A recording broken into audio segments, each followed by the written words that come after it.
बिस्मिल्लाहिर्रहमानिर्रहीम वस्सलातु वस्सलामु अला रसूलिल्लाह व अला आलिहि व सहबिहि अजमईन। मुअज़्ज़ज़ नाज़रीन व सामीईन किराम, अस्सलामु अलैकुम व रहमतुल्लाहि व बरकातुहू। सलाहुद्दीन अय्यूबी की अपनी वालिदा की खिदमत में हाज़री। जब वाली मिस्र सलाहुद्दीन अय्यूबी को मिस्र पर मुकम्मल इक़्तिदार हासिल कर लिया तो अचानक उसे अपनी वालिदा की बीमारी की खबर मिली, जो शाम में मौजूद थी और जिन्हें तबीबों ने जवाब दे दिया था।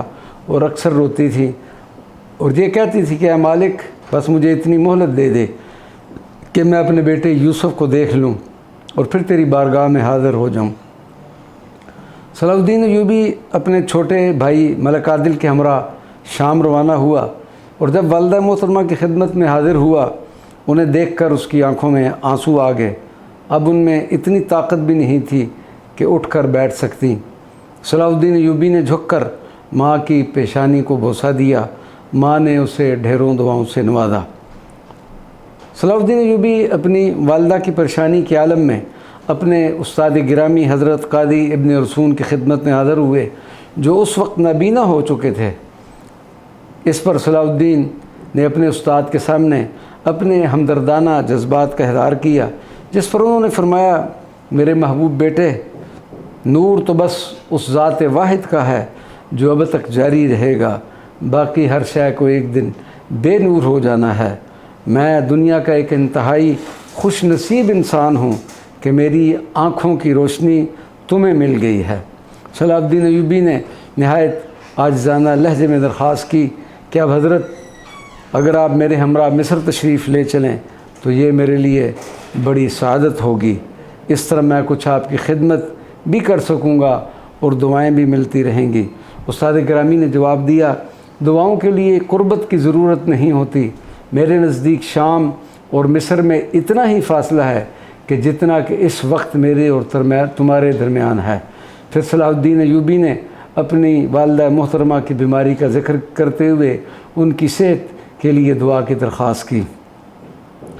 वाली मिस्र की ये मजबूरी थी कि वो ज़्यादा दिन अपनी मुमलकत से दूर नहीं रह सकता था। मजबूरन उसने वालिदा से इजाज़त ली और कहा कि आप इंशाअल्लाहुल अज़ीज़ जल्द शिफायाब हो जाएंगी और मैं आपको अपने पास मिस्र बुलवा लूँगा। सलाहुद्दीन अय्यूबी अपनी वालिदा से रुखसत होकर दमिश्क पहुँचा ताकि सुल्तान नूरुद्दीन जंगी की खिदमत में हाज़िर हो सके। सुल्तान आदिल ने फ़ातिह मिस्र का ऐसा शानदार इस्तकबाल किया कि हाज़रीन ने इससे पहले कभी भी ऐसा मंजर अपनी आँखों से नहीं देखा था। सुल्तान नूरुद्दीन जंगी ने कसर खिलाफत के दरवाज़े पर सलाहुद्दीन अय्यूबी को खुशामदीद कहा और जोश जज्बात में बेख्तियार सलाहुद्दीन अय्यूबी की पेशानी को बोसा दिया। फिर कंधे पर हाथ रख कर उसे दरबार तक लाए और अपने बराबर ला बिठाया। सुल्तान नूरुद्दीन जंगी ने सलाहुद्दीन अय्यूबी को अपने मखसूस कमरे में ले गए।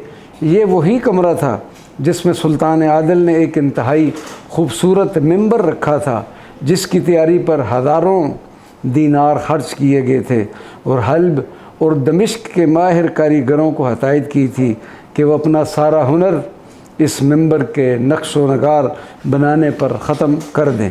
सुल्तान नूरुद्दीन जंगी ने इंतहाई जज्बाती और पुरसोज लहजे में कहा, सलाहुद्दीन, तुम ये मिंबर देख रहे हो।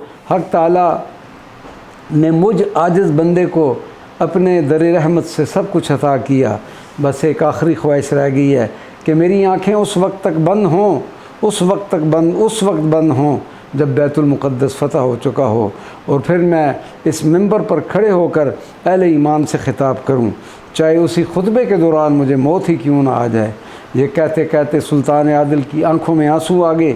सलाहुद्दीन अय्यूबी ने कहा, आप सुल्तान आदिल हैं, हक़ ताला आपकी ये ख्वाहिश भी पूरी करेगा। ये जज्बाती मंज़र देखकर सलाहुद्दीन अय्यूबी की आँखें भी अश्कबार हो गई। खिलाफ़ तवक्को आज सुल्तानुद्दीन जंगी का लहजा बहुत उदास था। फरमाया, ये कोई नहीं जानता कि कल क्या होगा। अगर वो मंज़र देखने से पहले मेरी आँखें बंद हो जाएं और मैं ज़ेरे खाक सो जाऊं तो तुम अपनी आँखें खुली रखना और उस वक्त तक जागते रहना जब तक ईसाइयों का आखिरी आदमी भी इस अर्ज़ मुक़द्दस की हदूद से बाहर न निकल जाए। बस यही मेरी आखिरी वसीयत और नसीहत है। जिहाद सुम्मल जिहाद ثم الجہاد، انصاف ثم الانصاف ثم الانصاف، وما علینا الا البلاغ المبین۔